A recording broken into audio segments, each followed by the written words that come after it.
from the computer saying, oh, we're back online, so I guess we're back online. But we're here, so that's all good.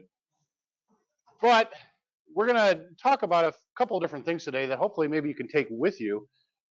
Just a disclaimer, at the end, I'm going to put up a QR code here. If you want this to take back with you and use it in your service, you're more than welcome to it, or any of the things that I do here the next couple of days.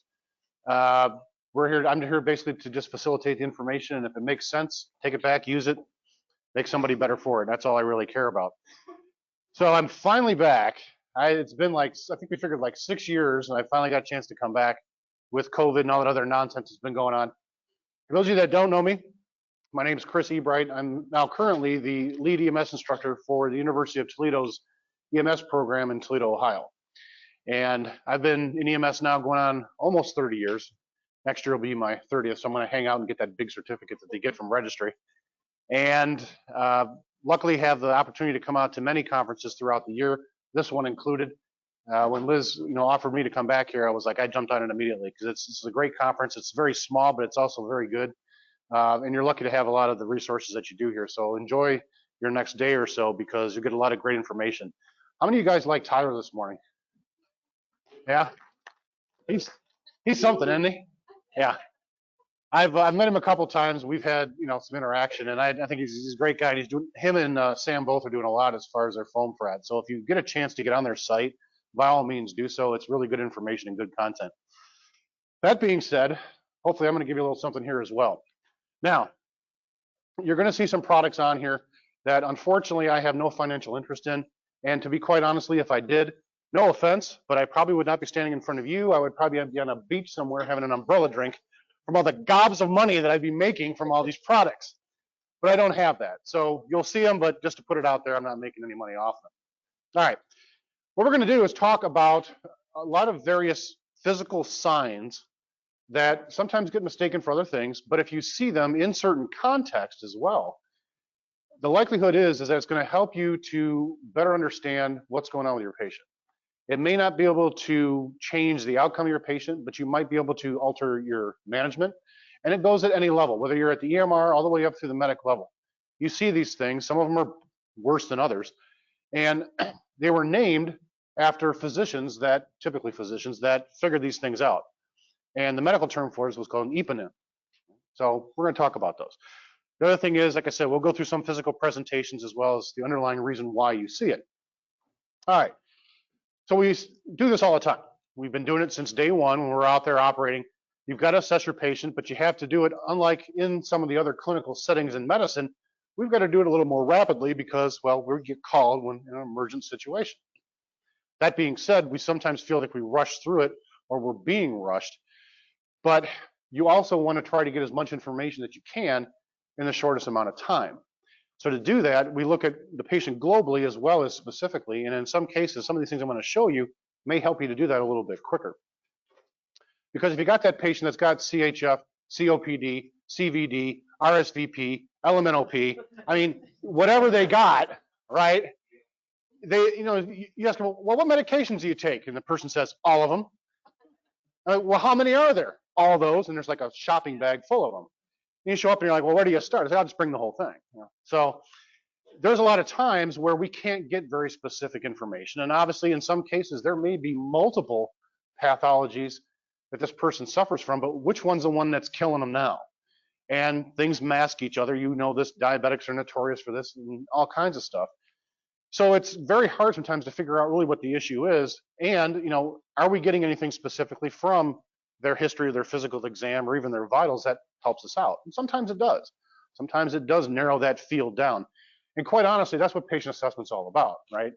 It's not so much trying to figure out what's going on, it's what they don't have.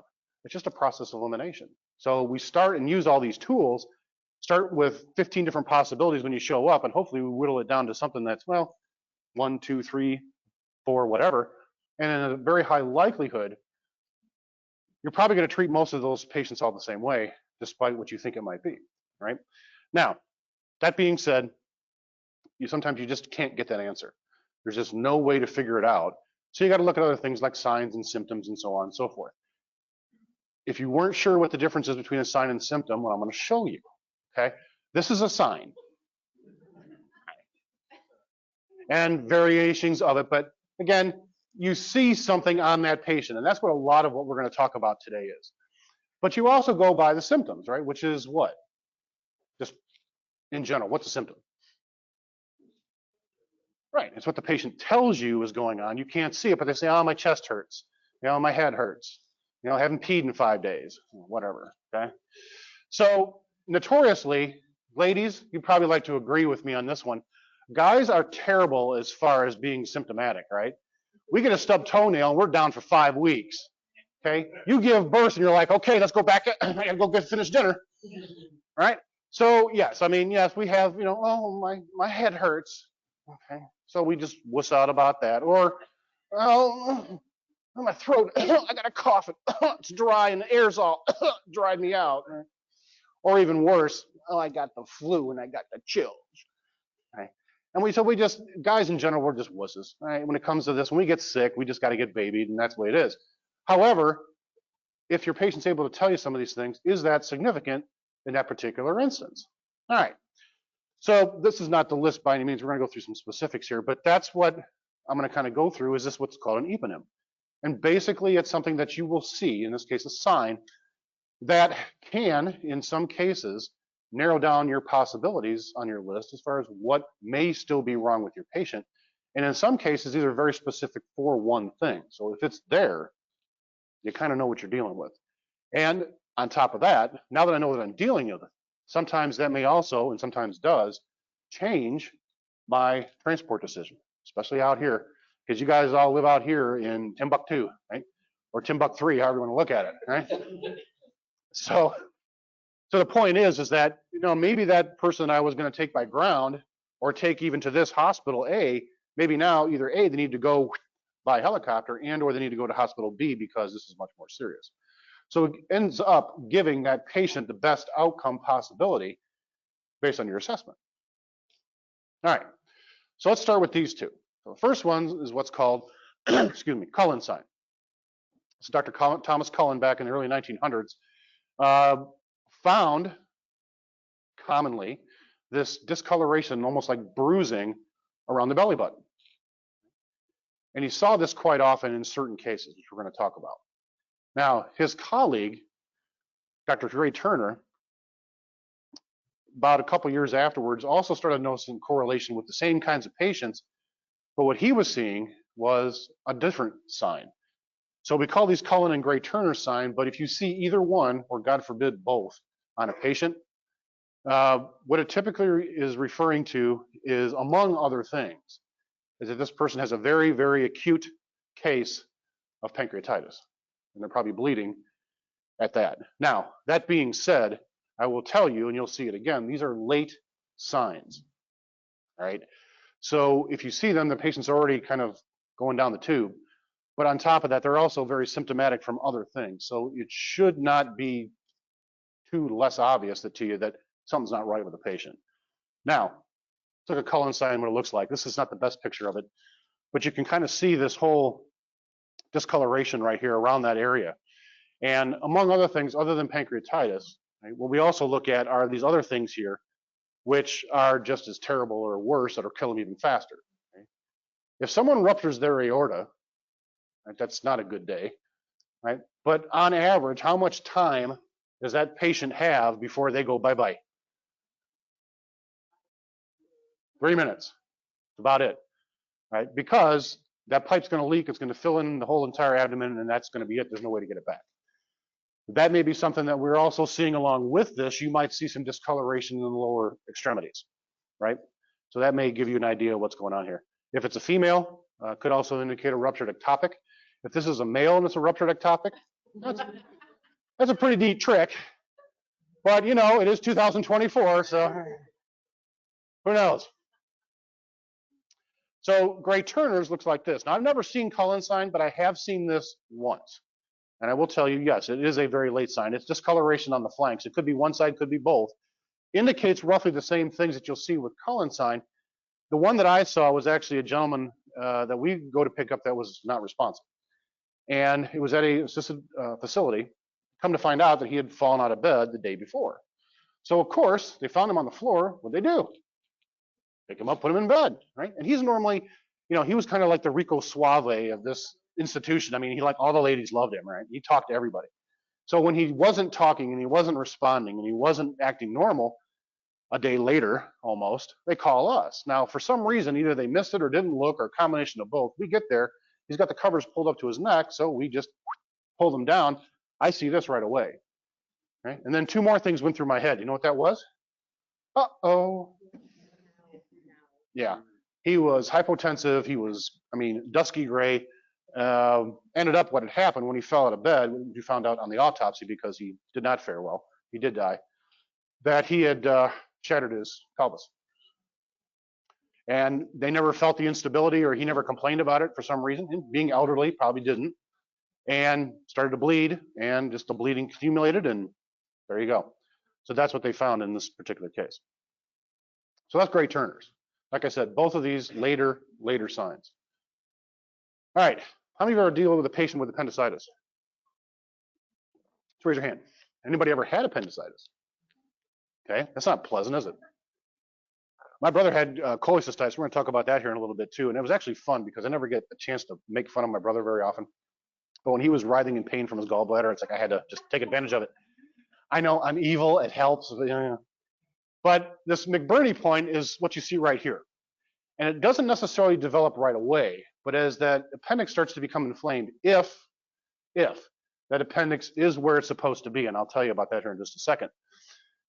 Typically, the area where it comes off the colon is right here, about a third of the way between the belly button and your hip crest right here. So if you go up about a third of the way, it should be right about here.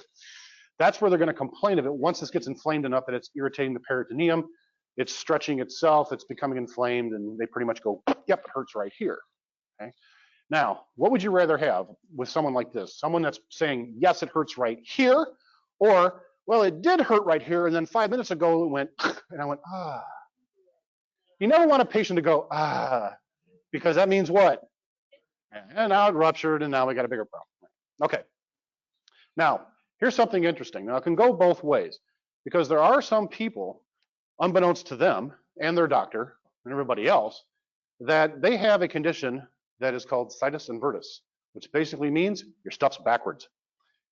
So now what happens in this case is that everything that's supposed to be on the right in their gut, especially in this case, everything is on the right on the left and vice versa. So their appendix is actually over here.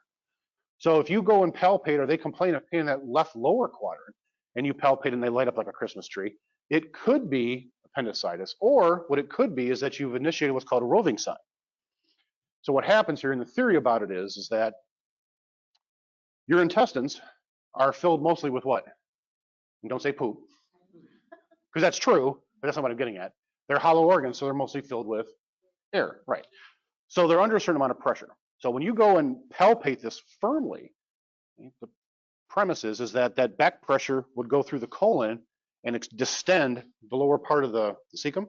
And then if the appendix is obviously inflamed, now it lights that up and there you go. So you're pressing over here and they go ouch over here. So that's what we call a roving sign. So both of those are pretty good predictors that this patient does have appendicitis. If their positioning and the fact they've been puking for the last 3 days and they got a temperature doesn't give it away. Well, this might, okay? It does. And this is where it ends up. So typically it does. It starts somewhere about midline as an irritation.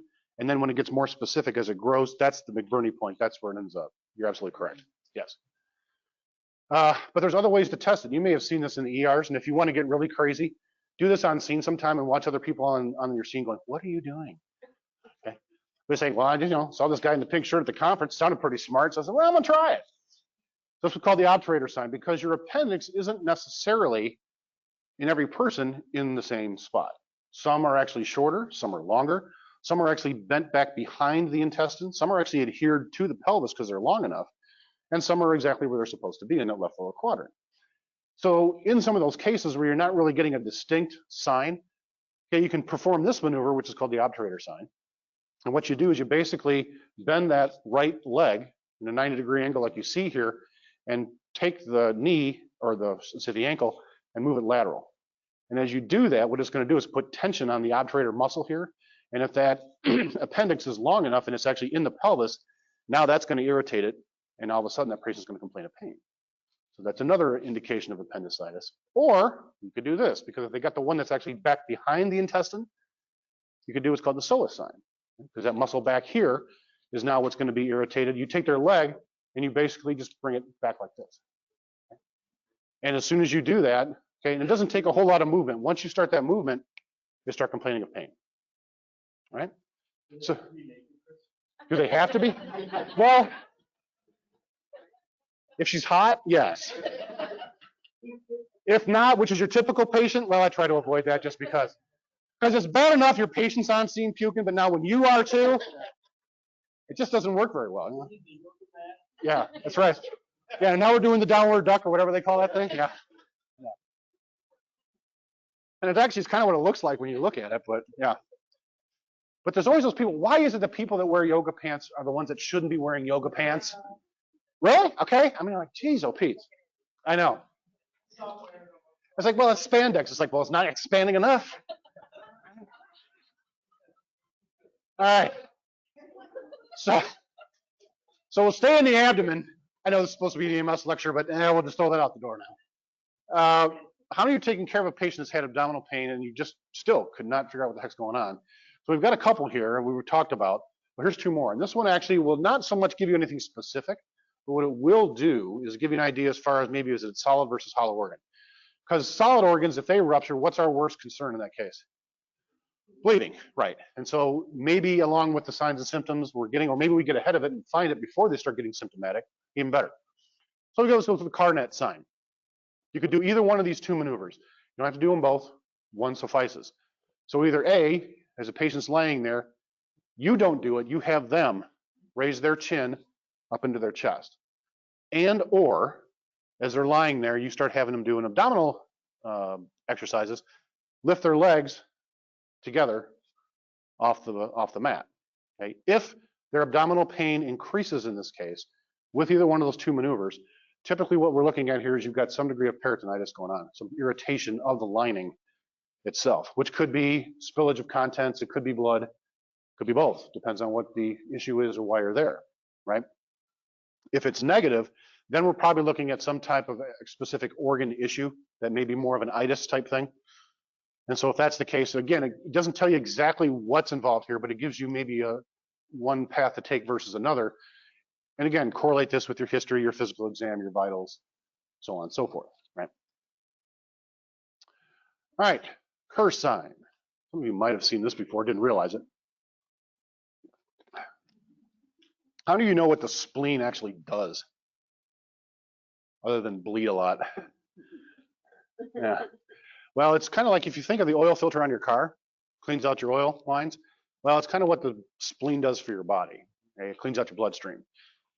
That being said, it's very vascular, and when it gets injured or irritated, it can cause a lot of problems. Now, one thing that's very unique about this is that, like some other organs in our abdominal area, is that when we were in utero as an embryo, okay, our pathways were kind of interconnected as far as the nerves go. And as we grow older and eventually we're born and we keep growing, those pathways still have a primal connection at certain points. This is one of them. And so what you have here is this person may be complaining of abdominal pain, typically in your left upper quadrant, typically. But then on top of that, they may have this dull ache, and it's usually a duller ache than what the origination is, in their same side shoulder.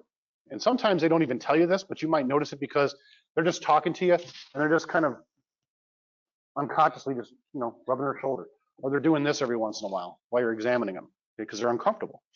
And what that is that if you've got any kind of damage or inflammation to the spleen, there's a commonality where basically at C3 and 4 in our spinal column, there's a connection between not only the musculature up here in your shoulders, but also down here to the vagus nerve, which also encapsulates into the spleen. So if the spleen gets injured or bleeding or whatever, that irritation gets transmitted up the phone line, and that common line also says, well, hey, you know what? It irritates this nerve out here, and so you get a 2-for-1. Now, is that always there? No, and sometimes it's not as prevalent as others. But if you see those two together, right, you've got the pain here, you've got some suspicion down here. Maybe you got that patient that was T-boned and is a driver. and they're awake and they're alert, they're talking, and this is where it gets a little confusing because they say, well, my shoulder hurts too. It's like, well, yeah, you were just in an accident. And we lose that sign real quick. But if you're paying attention to what the mechanism might be here, this could be a correlation. You could be actually determining this person may have a bleeding spleen. So that's called the Kerr sign. Now, how many heard of this? How many actually seen this? How'd those patients do? Not well, yeah. This is another late sign, all right? And if you look at the base of the skull itself like this, obviously there's a lot of stuff that's traversing in and out of this to feed the need, right? Either to feed the brain itself or the brain to get its information down south or drain the fluid or whatever the case may be. Now, as you can see, the contour on here is not very smooth. So it doesn't take a whole lot, even with a minor mechanism. And this could happen even in some cases with someone who's got a fully padded helmet on and stuff like that. That brain and or any of these blood vessels or that tissue runs up against this rough spot. It could cause it to bruise, cause it to bleed. And in the cases where you have a severe traumatic brain injury, typically what happens is that there's two fault lines. There's one right here and there's one right here. And that's where they tend to crack first because it's the weak spot. It's kind of the Achilles heel of your base of your skull. And when they do, unfortunately, there's a very large artery right there and right there, and it tends to get affected. And if you're looking at this from, this is the front, this is the back here, right here is approximately where your ear opening is for the auricle. So where we see this is where? Behind the ears, right.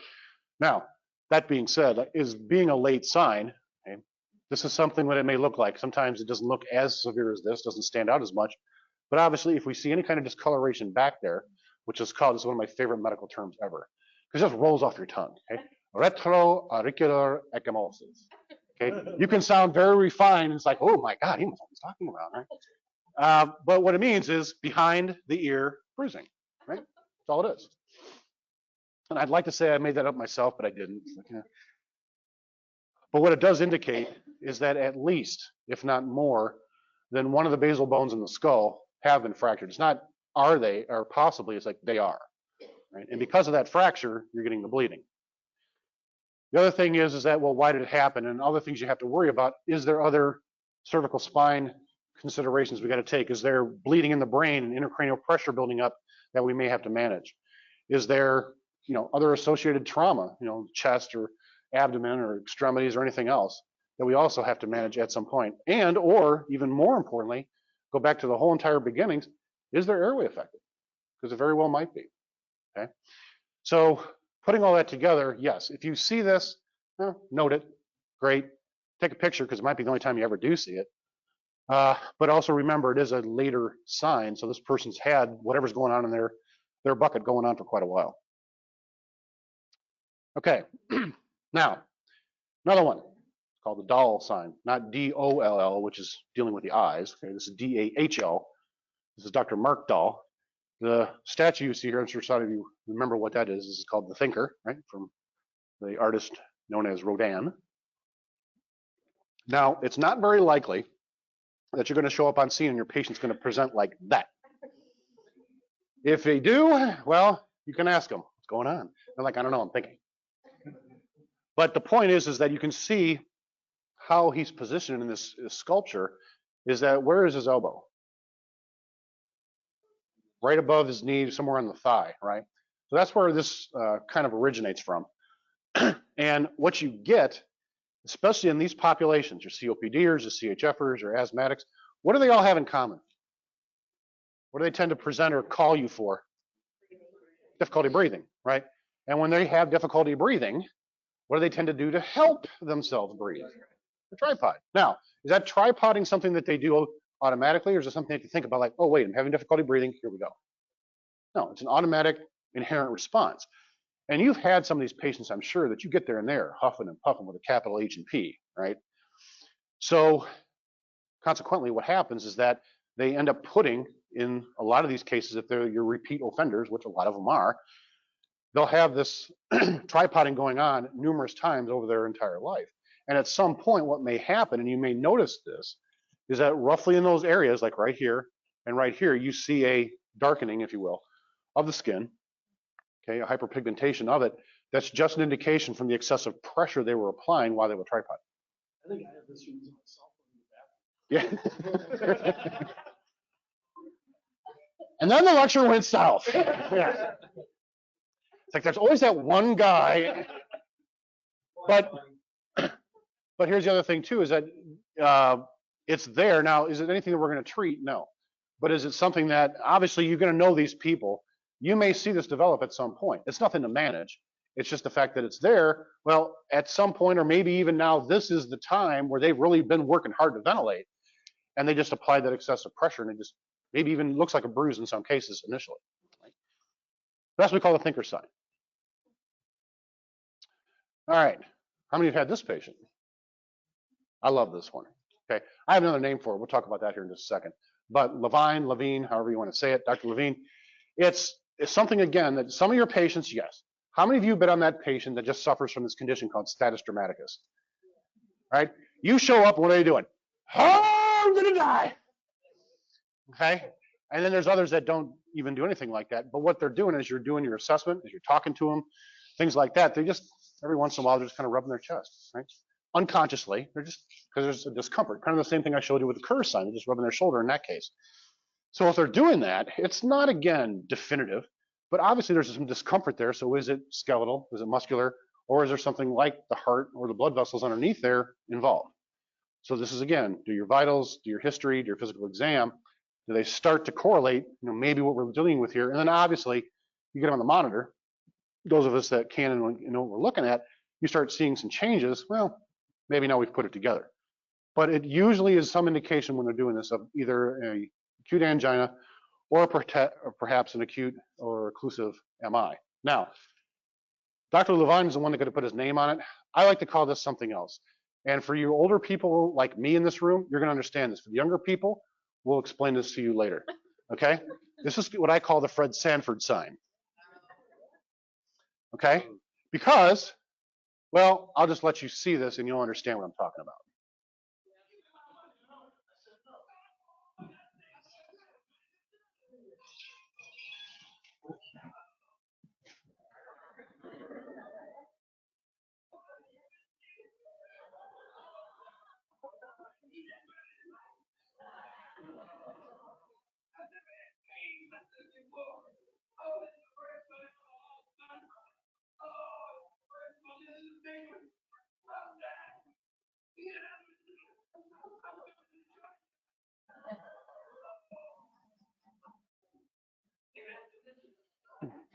And then they set up repairs. It's awesome. So again, is this something that your patient's doing? And it's something that they're going to continue to do. It's not like, unless they have some kind of an occlusive or a spasmodic type of angina where it comes and goes. This sign is going to persist. So this may be something that you can correlate with that. All right. Now, we'll call the Russell sign. It's from Dr. Gerald Russell. Right? This is what it looks like. So some people get this right away, but I'll let you all just shout out. This is what we see. We see that kind of discoloration, this bruising on the back of the hands. Any idea what this is caused from? What's that? Okay, could be bulimia. Any other ideas? A bar fight? With a guy named Russell? Yeah. Any other thoughts? Well, she was correct. This actually is from someone who is bulimic. All right. And now you know. Yeah. But if you think about it, this is the thing. There's a couple things you want to look for in this right here. Sometimes it may not actually be found down here on the knuckles. Sometimes it may be found up here in the first knuckle, and usually more often. So the first thing you want to do is that if you're suspecting, because obviously we may be called for a number of different things, from esophageal rupture to, aspiration to whatever. It might be related to their bulimic state. But we see this. Which hand typically do you think you're going to see this on? Their dominant hand. So ask them, or not even that, when you go in there, okay, just introduce yourself, shake their hand, because everybody usually shakes with their dominant hand, right? Or ask them, what hand do you write with? And they'll tell you. They're not going to know what that means, but okay, so I'm just got a dominant hand. So I see this, and where I may look is, again, see that bruising here, which is what's called that Russell sign. What I also may look for during my physical exam is have them do what? Okay, now I got to test your facial symmetry, all right? So what we're going to do is I want to have you make a big smile like this. And so I want to see all your teeth. So what do you think you might see in some of these cases? Yeah. Well, you know, that's if they have poor hygiene in the first place, that's one thing. But let's just say they've got proper, you know, dentition. You're going to see some yellowing or some erosion, or even maybe some bleeding from the gums from what? You know, all that stomach acid coming up there from those repeated attempts. So you might see that, right? And or what you may see is discoloration on their fingers, okay? Especially their fingernails, and especially their index and their middle finger. Why? Because that's what they use all the time. Okay?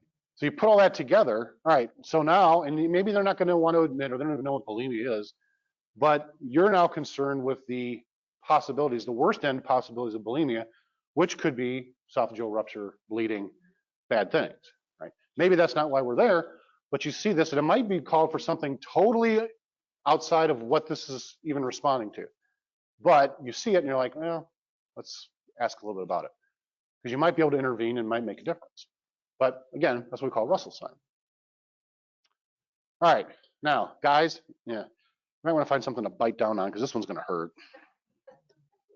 Just a tad. This is what we call Cooper-Nail sign. Now, it's in, you will see it in males and females both. But with the males, you tend to get this. Yeah. And he's like, you didn't warn me. I was like, yes, I did. Right?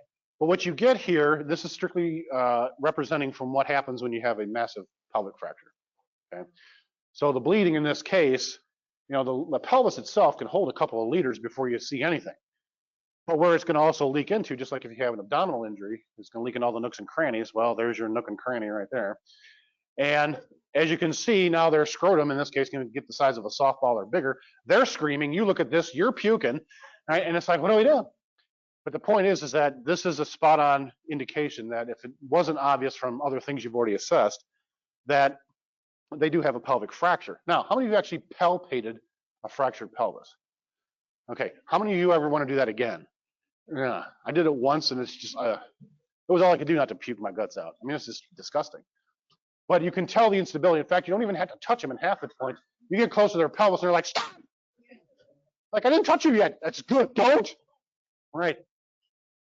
But there may be, again, some external bleeding. You might see it, again, from either the front or the back or both.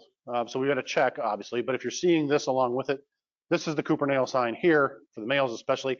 For females, you'll just look down at the vaginal opening, and you'll see the labia that are also engorged with blood. Same thing, just different tissue. So there are different ways to stabilize this. Okay? One could be just like this. Just use a sheet, right? Because all we're trying to do in this case is what?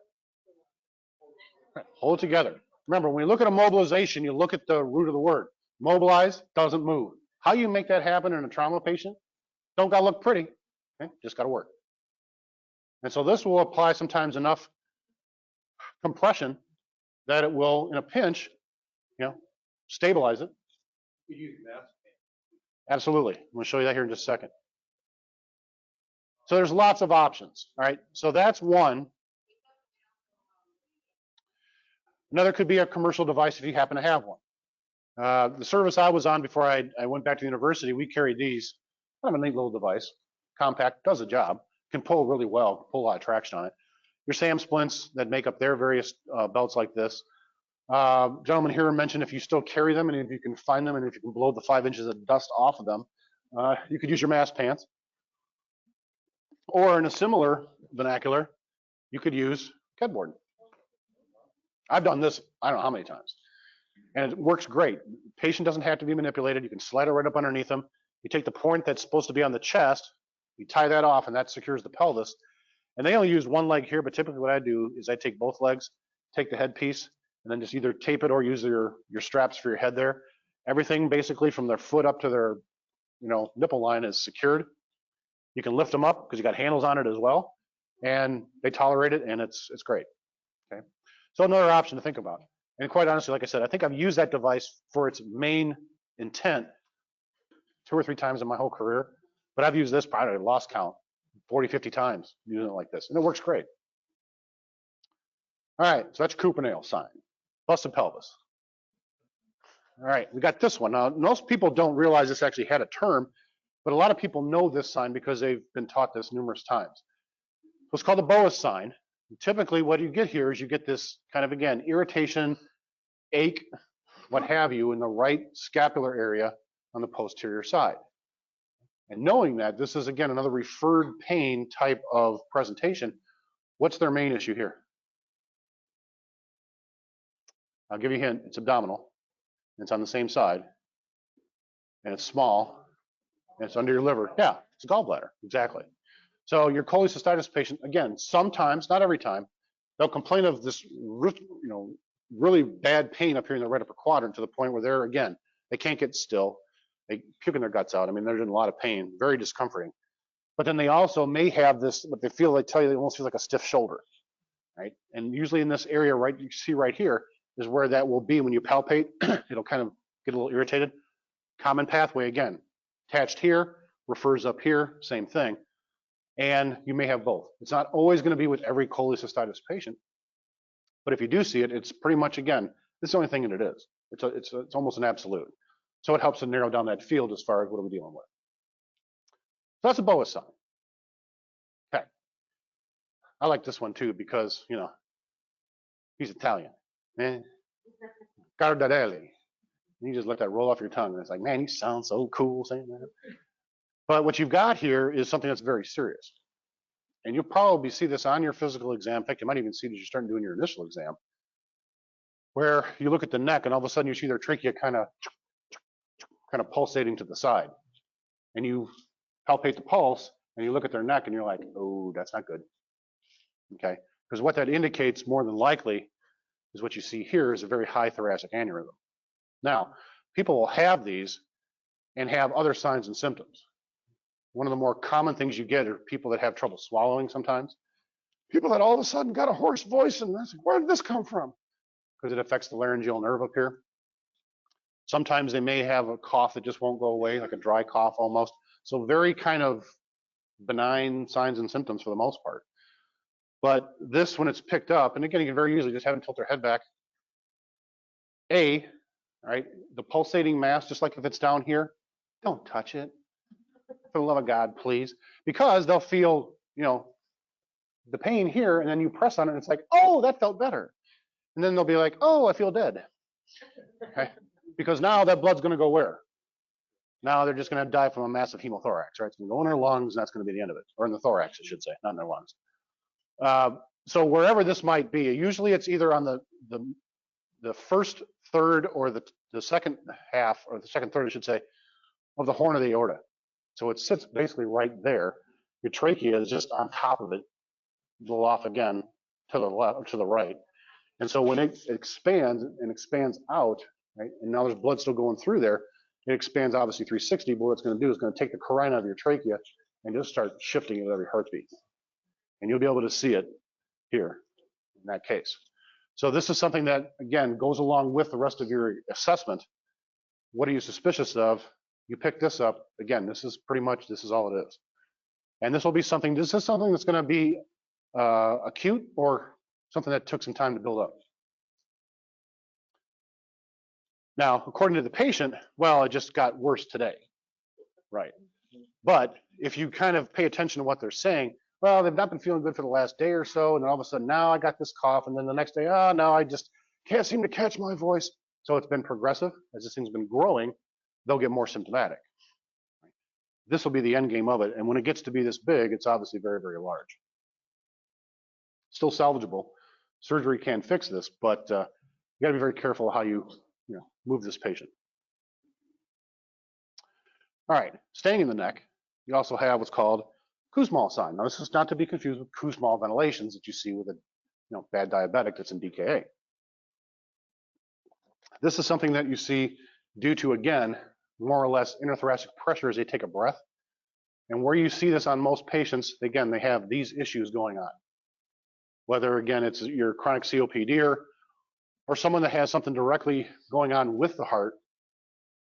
Could be the beginnings of pericarditis. It could be an early tamponade. Or it could be someone that just strictly has right-sided failure. Maybe it's a fresh MI on the right side. Maybe it's something else. Who knows? maybe they've got a PE as well, and that right side's failing. So that could be part of it as well. So you may have a couple things going on. But what it all comes down to is that eventually what it's going to cause is that as that right side is failing and you have that person take a breath in, right? Well, that pressure in the chest goes up, right? So as it goes up and those lungs expand, they compress a little bit on the heart. Well, if that right side's failing, right, what's that blood going to do? Well, it can't go down, it'll go back up. And so what you get, what you'll see here.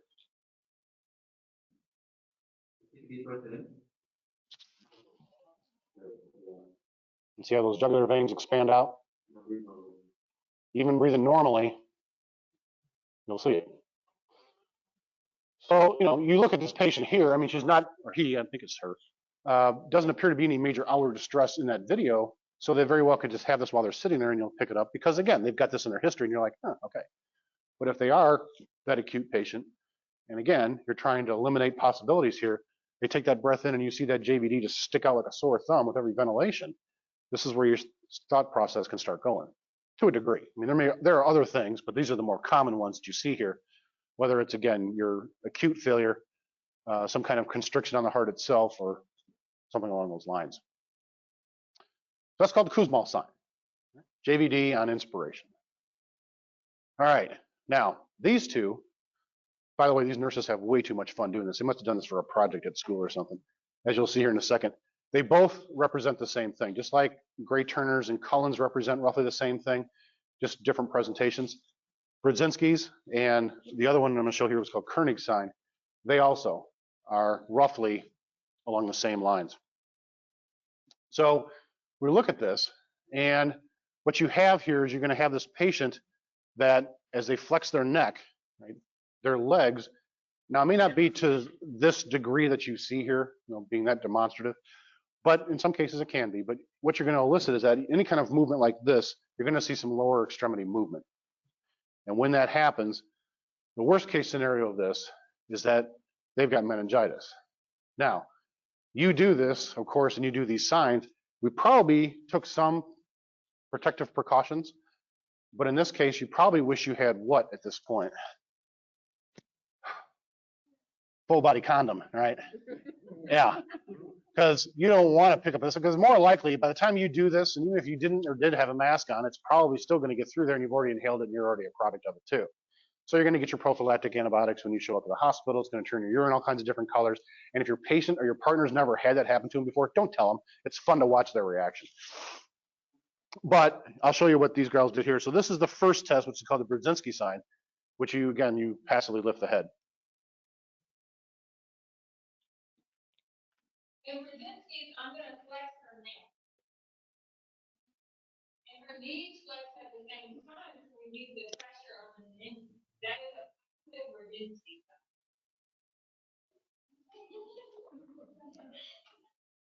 So as I said, you might see it come all the way up like that, or some degree of it. You're going to elicit some kind of movement response down here, whether it's subtle or not. Once you do this, when this moves, because why does that happen? Anatomically, what's causing this?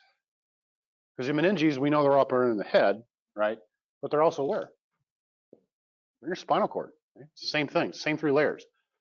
Now, if you get some irritation of that layer, whatever layer it might be, that pain response is going to be transmitted, and sometimes actually the infection works its way down the spinal cord, down the spinal meninges into the spinal cord area. So with that, you've got irritation up here, you've got irritation here. What else would be an indication before you even did this test that the person had meningitis? What's some other things you pick up on your exam?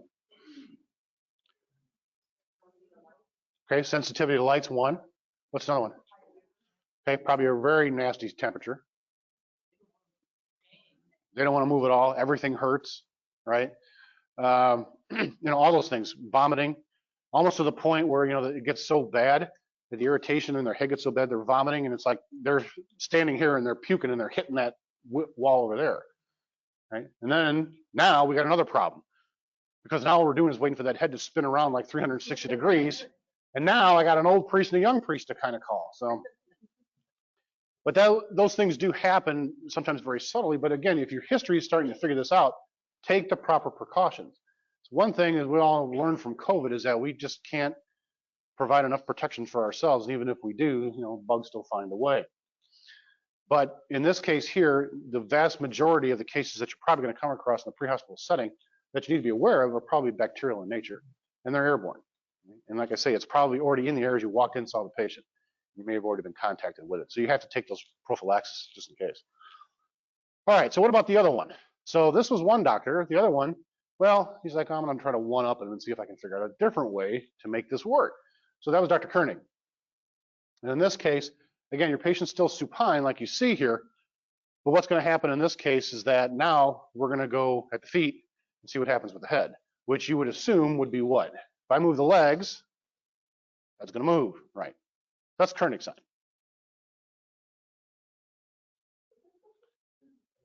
That's the Koenig sign. I'm gonna flex the hip and the knee to 90 degrees.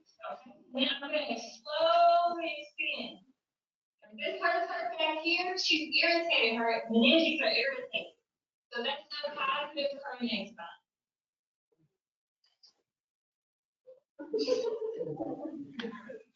So when you perform either one of those two maneuvers, other than the fact that, they're probably not going to be laughing like this, what other responses do you think you might get from your patient? Yeah, the neighbors are probably going to know that you're in there probably doing some type of procedure because they're going to hear them from next door when she starts screaming. Because it's going to hurt. Okay, you're increasing that pain level like 100%. So the key is that once you've determined, either moving the legs like this with the Koenig sign or moving the head with the Brzezinski sign, and you see the result, kind of like the same thing with the pelvis, okay? Once you press in and you feel it give like jello, don't keep pressing, right? Same thing here. Don't keep moving the legs or arms. You've figured it out, okay? The sign's there. You're done. Don't prolong that pain mechanism unless you don't like them. It's 3 o'clock in the morning or something like that, but no. Obviously, we don't want to do that. So the key is that the sign may appear very quickly in some of these cases. Others, as we've seen, will probably take a longer time to manifest. And knowing those time frames, but obviously knowing what they're about and what they're actually representing, will help you with your patient assessment and obviously be able to treat this patient a little bit better going down the line, or at least be a little bit more expectant as you're transporting this patient that maybe they have more of a propensity to go into shock. There's potential for blood volume loss. There's an infection process going on here, whatever the case may be. So it just gives you a better idea of, again, maybe where they need to go, as well as how they need to go to some of your facilities, depending on where you're at.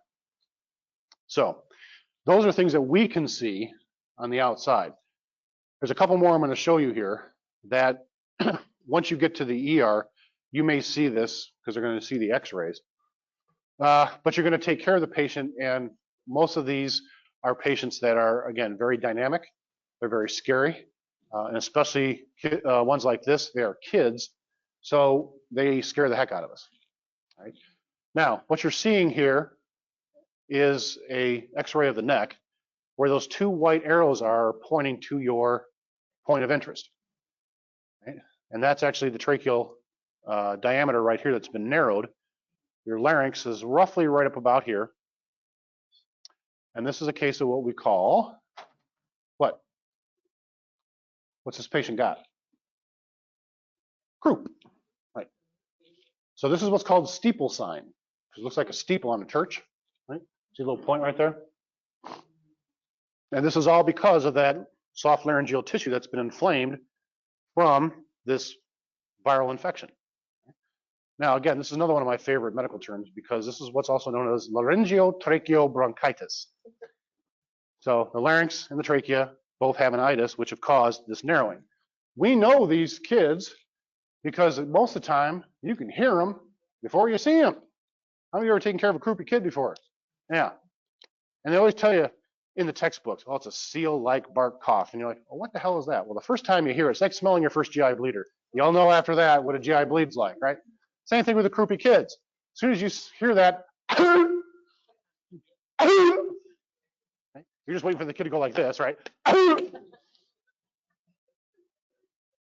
And sure enough, okay, yep, they've got croup. So what's the first thing you can do for most of these kids that's going to provide some relief right away? Take them outside. They always say that. It's like, take them outside. Why? Because the house is a terrible place to be. No, but it's cooler, especially the last couple of days here, right? Take them outside. Oh, it's 25 degrees. Yeah, don't leave them there because they get hypothermic, and that's a bigger problem. But that cool air, just by breathing that in, will help to soothe some of that irritation. What else can we do for these kids? Sure, you can get, and any of you can do this in here. Take your non-rebreather, plug in a nebulizer reservoir at the bottom of it, put a little saline in it, run your oxygen. Now you got humidified oxygen. A, they're getting some oxygen. Okay. B, well, it's also giving that moisture, which will also help to soothe that a little bit. After that, just kind of keep an eye on their airway status, and off we go. What age range do you tend to see this in a lot? Yeah, typically it's like your toddlers, 2 to 5-ish. It can happen in any range, obviously, but yeah, you'll see it in a little bit more of the younger kids, and they do pretty well once they get the right medications, and it goes away in a few days. Just gotta write it out because again, it's viral, so it's just one of those little things that just happens. Now, the cousin is this guy. So now what you're looking at here is where the white arrow is. And I know the people virtually can't see my red pointer, but you see the white arrow. You've got opening of the lower part of the airway here, shows the hypopharynx. That's the epiglottis right there. And that's what's all that's left of the airway right there. So this is a patient that has a case of epiglottitis, right? So this, again, this bacterial infection in this case used to be one of those things, and we still see it in kids, but most kids, I say, are getting vaccinated, and this isn't a problem. Where are we seeing a lot more cases of this now? All of us, right? So it's one of those things that's just not for kids anymore, and it can happen in any population. What do we typically see with these patients? What's that? Drooling. Why? Hurts to swallow, right? And they also, this is also going to be another retro reference here. So again, kids, we'll talk about this later. There was this show on TV used to be called Gilligan's Island. And, they had a number of different characters on there. Well, the one character was the millionaire. His name was Mr. Howell.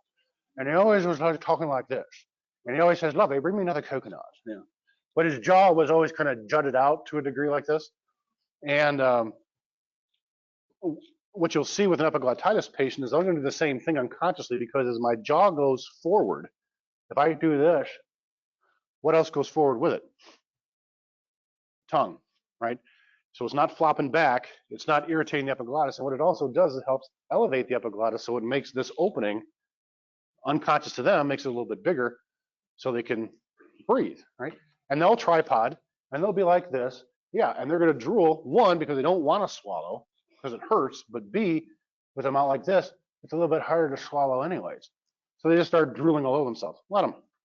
Worst case scenario, get your suction out and kind of help them out a little bit, but do not place anything in that airway. Because the last thing you want to do is go in there and irritate this. It swells up like a balloon, like that. Now what happens? Well, now you got two options. One, either A, you can't ventilate the patient, or B, now we got to cut them down south. And this typically, again, if this is in that child range, we're looking at up to maybe around 8 or 9 years old typically. If any of you took the advanced airway class a couple days ago, and even if you hadn't, right, you know just as well as I do, there's too many people in this room that want to be going cutting a kid.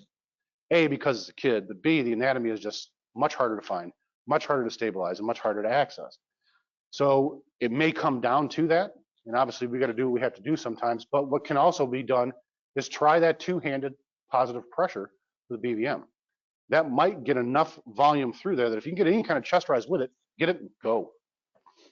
Get them oxygenated as best you can and then just go with it.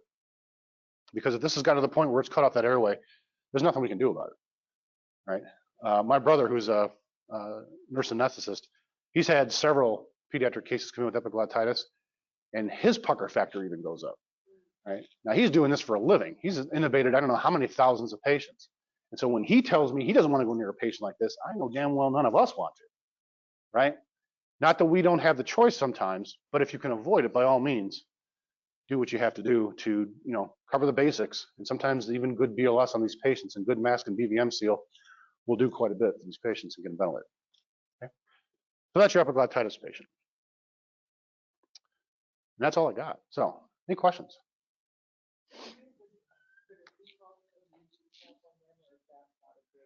if they're awake enough, the question was, would it be possible to use CPAP? And yes, you have to watch your pressure. And you also have to make sure that obviously they're awake and ventilating on their own. If they're obtunded or not responsive, then obviously it's off the table. But in a rare case, if it came down to it, that might be my second choice. Or in some cases, what you could use is a CPAP mask, cinch it down on their face so you get that nice tight seal, and you can ventilate them that way too. So there's options if it comes down to it, but it's obviously not going to be a very good case if we have to deal with that. All right. So that being said, like I mentioned to you last, there's my information there. I said I had a QR code, but this is the older version because we put this on a flash drive. But you can still access my website or my email right there. If you want this presentation or anything else, if there's anything else I can do for your all's service, I'd be glad to help you out. Let me know. But I'll be back here again later after lunch, and we'll see you then. But thanks very much.